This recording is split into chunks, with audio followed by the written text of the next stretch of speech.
Hello Sunflowers! I'm recording this video today because I wanted to talk about all the books that I read in 2022 and also set a TBR for January of this year. So let's get on started. And say hello from Grim, the little grumpy kitty.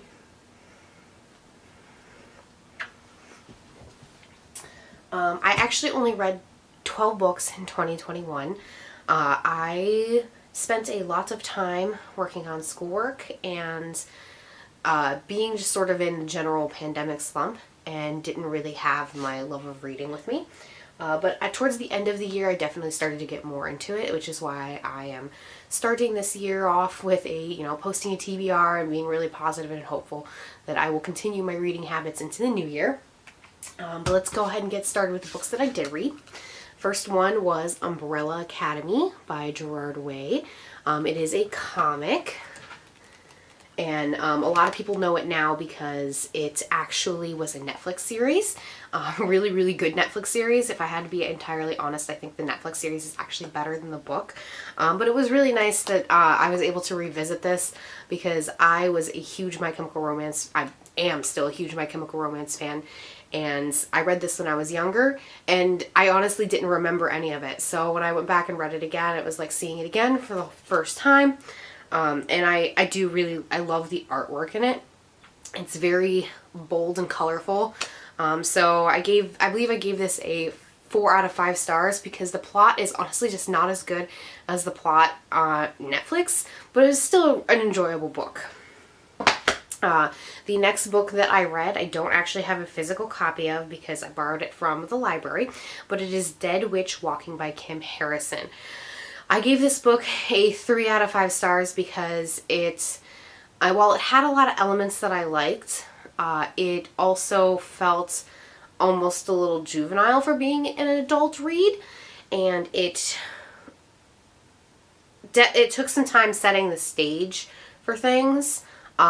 And it also has, the main character has sort of like an I'm invincible complex, which I'm really kind of not into, and she manages to do all these super crazy things despite not, being a character who has the credentials to do stuff like that. So I will probably eventually continue on with the series, because I've heard it does get better, and like I said, they were really kind of laying out the characters and the different characters' motivations and the world that they live in, so that there could be future books, and I think it might get better with time, so I am giving it a chance in the future, but not in the very near future.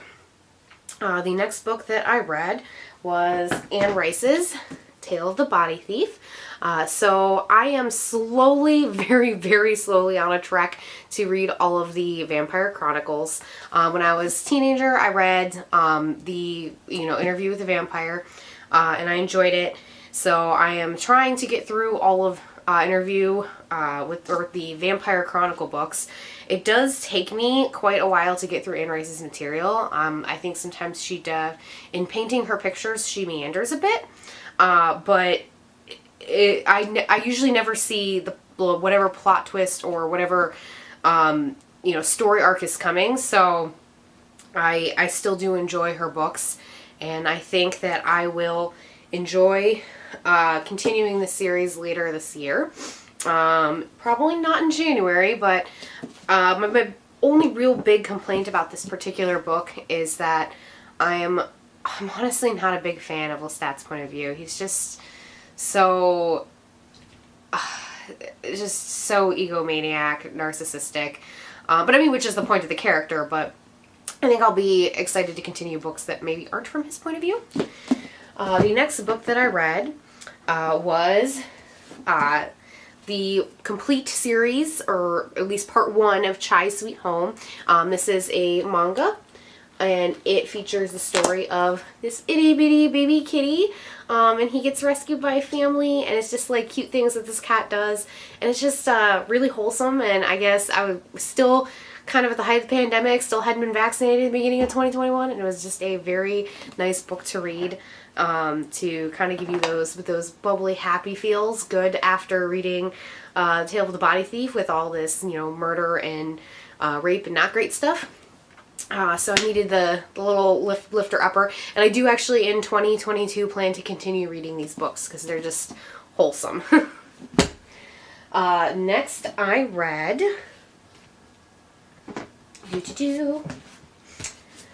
these books are going to be really familiar to a lot of people who watch various booktube videos. But I read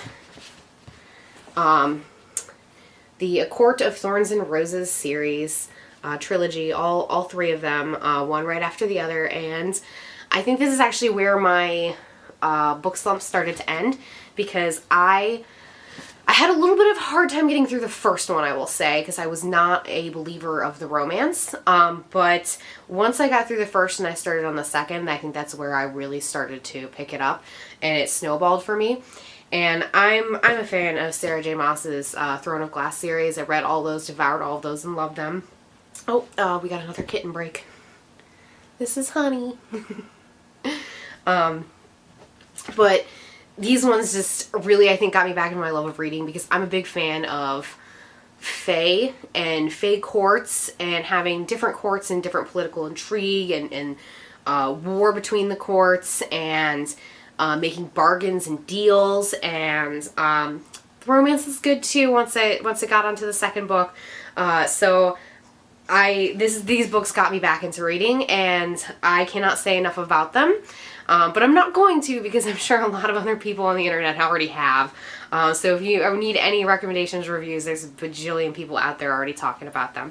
But I thought they were great. The next books that I read, which I actually listened to on audiobook, because I was doing a lot of hiking over the summer and doing a lot of running.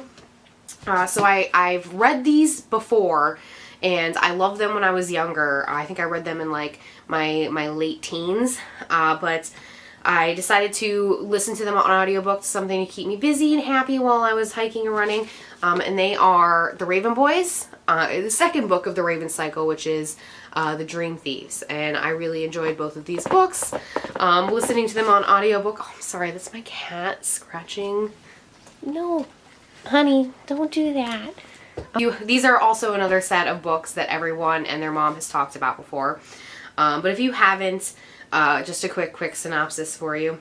Every year, Blue Sargent stands next to her clairvoyant mother as the soon-to-be dead walk past. Blue never sees them until this year, when a boy emerges from the dark and speaks to her. His name is Gansey, and he's a rich student at Aglenby, the local private school. Blue has a policy of staying away from Aglenby boys. Known as Raven Boys, they can only mean trouble.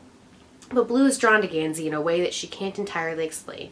He is on a quest that has encompassed 3 other boys: Adam, the scholarship student who resents the privilege around him; Ronan, the fierce soul whose emotions range from anger to despair; and Noah, the taciturn watcher who notices many things but says very little. For as long as she can remember, Blue has been warned that she will cause her true love to die. She doesn't believe in true love and never thought this would be a problem. But as her life becomes caught up in the strange and sinister world of the Raven Boys, she's not so sure anymore. And I think one of the things I really love about this is Maggie Stiefvater's writing is just very atmospheric. I love the way that their home 300 Fox Way is depicted. I love Maggie's descriptions, and I will say this has the most insane plot twist that I never saw coming, but I should have. There's so many hints and clues, and I had no freaking idea, and it still blows my mind how well executed this plot twist is on this one. So I do plan to continue listening to the audiobooks for the rest of this year. I want to just do a reread of them because I really enjoy these books, and I know the synopsis kind of made it sound very romancy, but it's really not that heavy on the romance, and there's just a lot of good adventure in there. So always recommend those books. The next 2 books I read as an ebook that I borrowed from the library, and they were part of a series, and the first one was A Curse So Dark and Lonely and A Heart So Fierce and Broken by Bridget Kremer. And I liked these books, but I don't think that I would call them anything super revolutionary. I do appreciate that there is a main character that has cerebral palsy, which is awesome in representation. But I just wasn't, they're retelling of sort of Beauty and the Beast, I guess. But I wasn't really, I enjoyed them, and I definitely read them. Maybe they weren't fantastical enough for me. I guess a lot of the magic's not really explained. It just, I felt like it wasn't deep enough. It was very, surface level, like magic's here and and it doesn't say why, and it very much just focuses on the romance a lot. There's definitely a plot, but it leans towards the romance, and I guess I wasn't sucked into it the way a lot of people were. I'm still going to finish the last one in the series probably later this year, but it didn't do anything huge for me. And then the final book that I read in 2021 was Sell Out by Dan Ozzi, and the subtitle here is The Major Label Feeding Frenzy That Swept Punk, Emo, and Hardcore from 1994 to 2007. And this book is definitely like a niche interest type of book. So I grew up listening to My Chemical Romance and Thursday and, Rise Against and Against Me and those types of bands. So this book takes those different bands, and it has a chapter for each record where they sold out to the major label industry, and it talks about how it affected their career, how it affected them, and what were the consequences of doing that. And as somebody who works in the music industry, I found it intensely fascinating.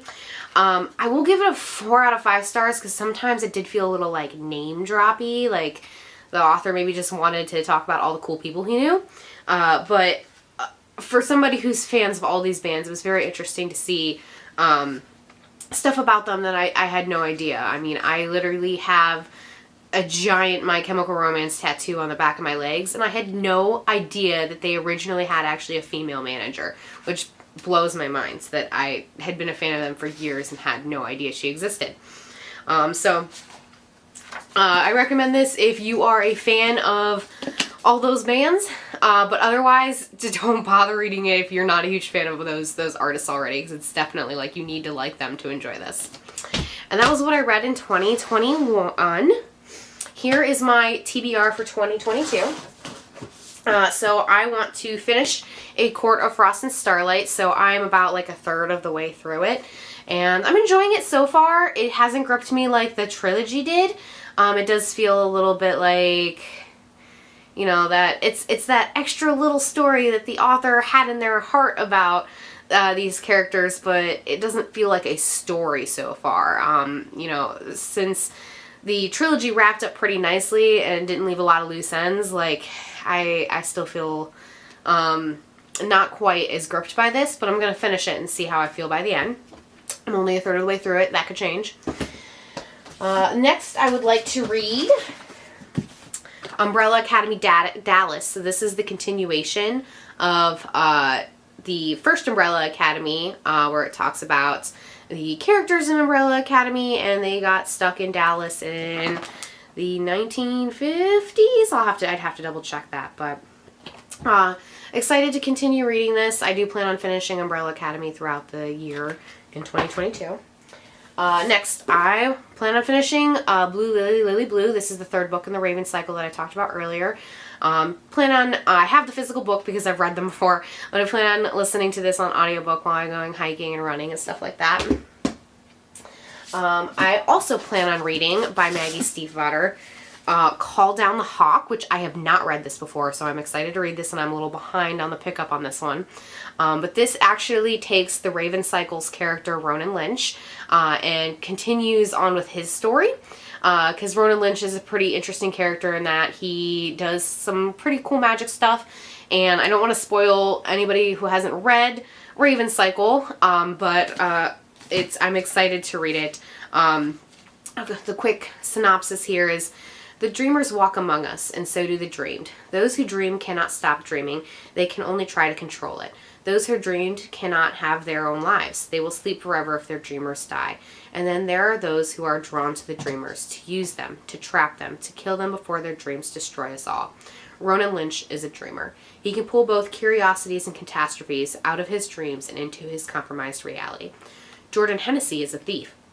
The closer she comes to the dream object she is after, the more inextricably she becomes tied to it. Carmen Farouk Lane is a hunter. Her brother was a dreamer and a killer. She has seen what dreaming can do to a person, and she has seen the damage that dreamers can do. But that is nothing compared to the destruction that is about to be unleashed. So it's a pretty hefty one, but I guess it's not that big, but it feels big when you haven't been reading very much lately. But I'm excited to read it because I really did love Ronan Lynch. I'll be honest, Adam Parrish is my favorite character, which might be a little controversial. But as somebody who also came from not a lot of money and really values education, I love Adam. And I'm hoping Adam features a lot in this book.